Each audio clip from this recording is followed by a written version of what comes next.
Hola Sebastián, bienvenido al curso. Muchas gracias por estar aquí con nosotros, con nuestros alumnos. Gracias a vos, Nati, por la invitación. Bueno, tenemos aquí en nuestra bibliografía una gran nota tuya, que ahora también va a ser parte de tu nuevo libro. La nota se llama 25 de mayo, el pueblo al que le robaron 3.5 millones de pesos con un aviso en Google. Es una nota que tuvo mucha repercusión y en principio respecto del oficio del periodista trabajando temas de seguridad y tecnología, queremos que nos cuentes un poco desde adentro, ya que leímos tu nota, cómo llegaste a esta historia en la medida que nos puedas contar y cómo la fuiste construyendo. Nos imaginamos que no sabías todo desde el principio, pero cómo se fueron construyendo las partes, desde qué dato arrancaste y cómo la fuiste elaborando en cada paso. Bueno, perfecto, me acuerdo bastante. Empezó todo con un recuadro en el diario, no sé si La Nación o Clarín, que hablaba sobre, o sea, eran 5 líneas hablando de un hackeo en un pueblo, que le habían robado 3,5 millones de pesos y que no podían recuperar esa plata. Y fue lo único, realmente el único dato. Ahí empecé a ver y dije, no, acá hay una historia, acá digamos, ya el contraste entre pueblo y hackeo me parecía súper interesante, ¿no? Como hablar de la digitalización de un pueblo me parecía algo como bastante llamativo. Y después de eso, lo que pasó es que saltó el tema a través de Laura Miller, que era como si querés, la parte más farandulera de la historia, que era la pareja de la persona que estaba acusada de haber hecho el hackeo. Perdón, Y para ahí lo que, nuestros alumnos que sean de Latinoamérica o de España, Laura Miller es una persona famosa, es una persona del claro, mundo del entretenimiento. Paréntesis. exacto. Bueno, y lo que me pasa entre que me entero de la noticia y esto es que todos empiezan a hacer mucho foco en la pareja, ¿no? Como la parte farandulera, en la parte de la pareja que se rompe porque la mujer descubre que el marido era un delincuente, porque de hecho lo detienen durante 24 horas justamente al acusado, el principal acusado de haber hecho la maniobra. Y ahí dije, no, yo esta historia tengo que profundizarla, y empecé a contactarme primero con el fiscal de la causa, es un fiscal de Mercedes, que, digamos, si bien seguía el tema de delitos informáticos, había hecho una investigación bastante buena donde él había descubierto cómo había sido la maniobra. Y el primer contacto que tengo con el fiscal, después de 2 o 3 contactos, él me pasa una imagen donde justamente estaba la captura de cómo había sido la búsqueda en Google del municipio para entrar en el sitio falso del Banco Provincia.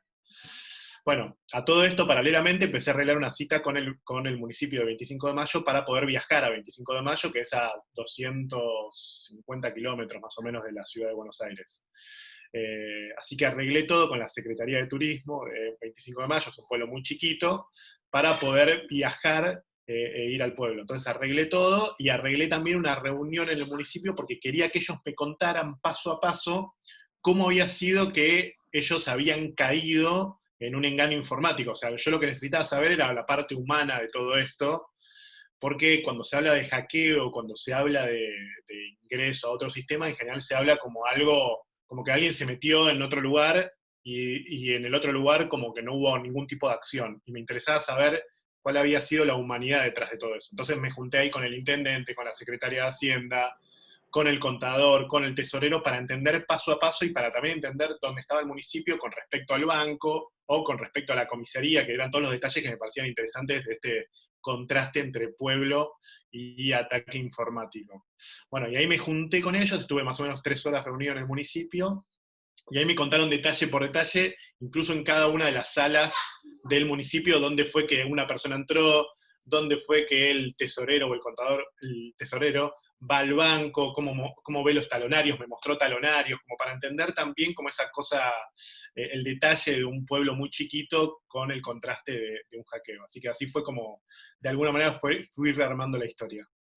Es una historia que todo periodista quisiera tener en sus manos, pero vos la aprovechaste. En este sentido, para este curso, y una de las cosas que vemos, es que es muy importante algo que venimos viendo en el curso, que es, uno puede tener una super historia, pero después es muy importante llevarla a los detalles humanos, a la cuestión humana, es decir, que las personas te vayan contando cómo sucedió esto y que nosotros que estamos en relación a esto que nos puede pasar a nosotros mismos, lo podamos entender en carne propia, entender que nos puede pasar a nosotros mismos, al contador, a cualquier persona que esté cercana, y que eso hace que tu nota en este caso, pero cualquier nota que apueste a ser leída de principio a fin, tiene que tener esto, ¿no? Algo que la vincule con la realidad. Y vos escribís mucho de este tipo de historias, ¿no? ¿Vos Sí. cómo aprendiste a hacer esto? ¿Cómo te diste cuenta? Porque me imagino que nadie sabe sabiéndolo. Nadie No, nace no, no. sabiéndolo. De hecho, si me preguntás hace 4 años, yo si bien vengo del palo de la tecnología y la verdad que seguí muchos temas de tecnología, o sea, no, si me preguntabas hace 15 años si me iba a dedicar a escribir historias de robos informáticos, la verdad que no me atraía porque también creo que tiene que ver con el contexto. En muchos casos se hablaba mucho del daño informático y no tanto del daño humano. Y a mí lo que me interesa reflejar es que con estas historias de daños informáticos, en realidad lo más importante no es lo que pase con una computadora. La computadora no tiene emociones, la computadora de última se arregla o se borra todo, pero lo más importante es lo que le pasa a las personas detrás de eso. Y ahí me empecé a dar cuenta que había un lugar no explorado de, primero, bajar a tierra historias de seguridad, o sea, donde sea muy importante el error humano.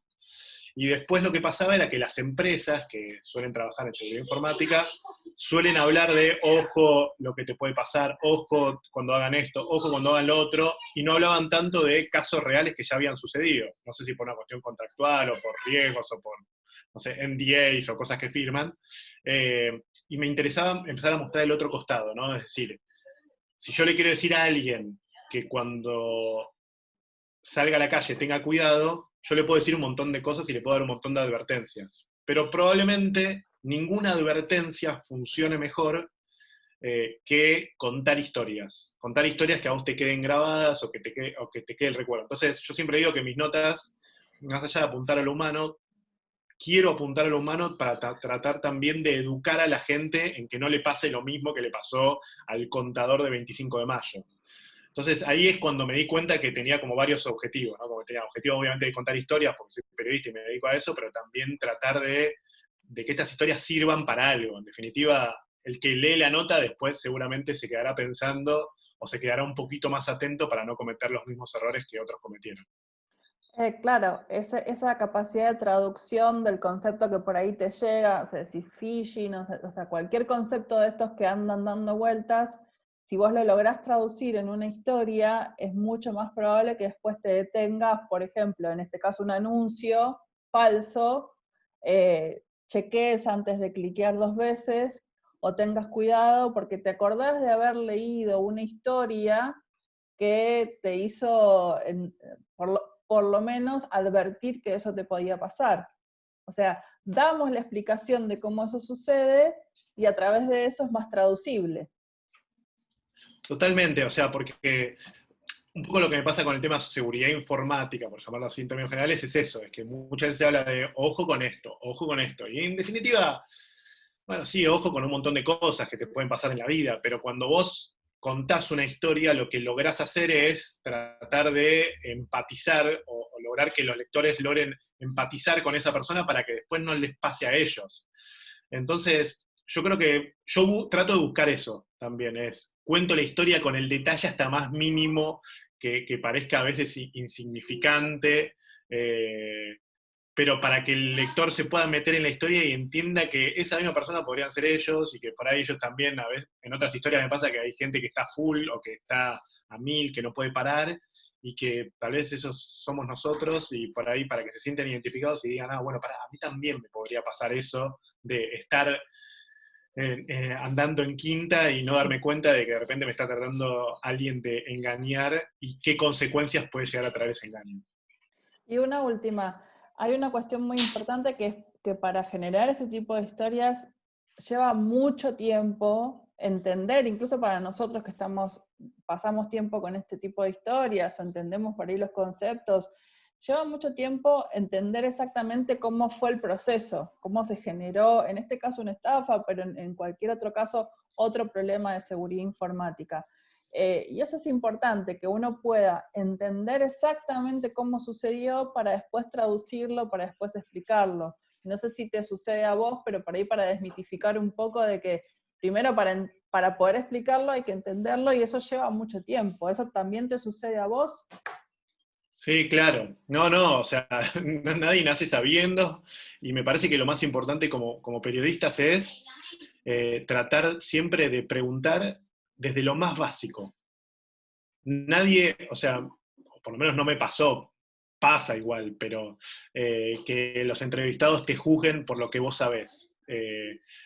O sea, en general nosotros tenemos que hacer preguntas de las más básicas para entender, repetir, repreguntar, hasta entender. Porque a mí, yo realmente, repito, le digo lo mismo que le dije hace 15 años, nunca pensé que iba a estar escribiendo estas historias o que iba a estar escribiendo un libro sobre esto, incluso hace 5 años.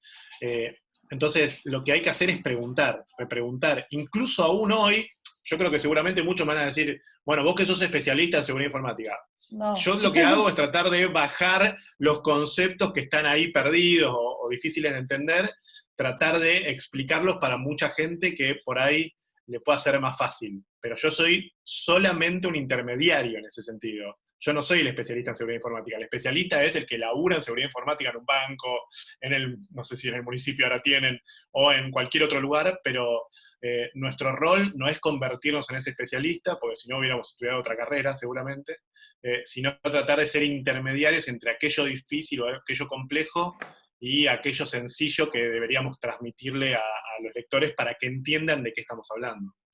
Y lo mismo con el fiscal, con el abogado, digamos, con toda la parte legal del caso también, ¿no? Ellos también son personas a las cuales hay que preguntarles mucho, toda la parte Sí. legal, digamos, porque hay un montón de implicancias que no sabemos y que también hay que traducirlas.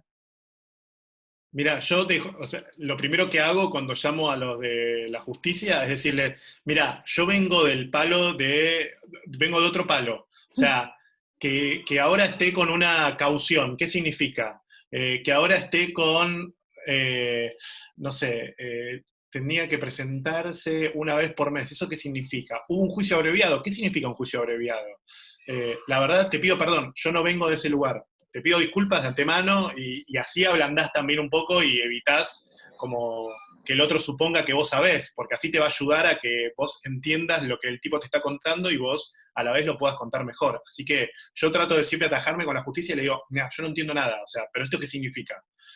No vengo de este lugar, ayúdame a entenderlo, porque hay mucha combinación en estos casos de combinar el tema técnico de qué es lo que técnicamente pasó a nivel informático, y a la vez empieza la otra parte que es la judicial, que es otro tema técnico que está alejado de la informática, pero que tiene que ver con lo técnico de lo judicial, que no entendí, ni nací sabiendo, ni soy abogado. Solamente trato de preguntar y preguntar para tratar de entender y tratar de bajar esa información.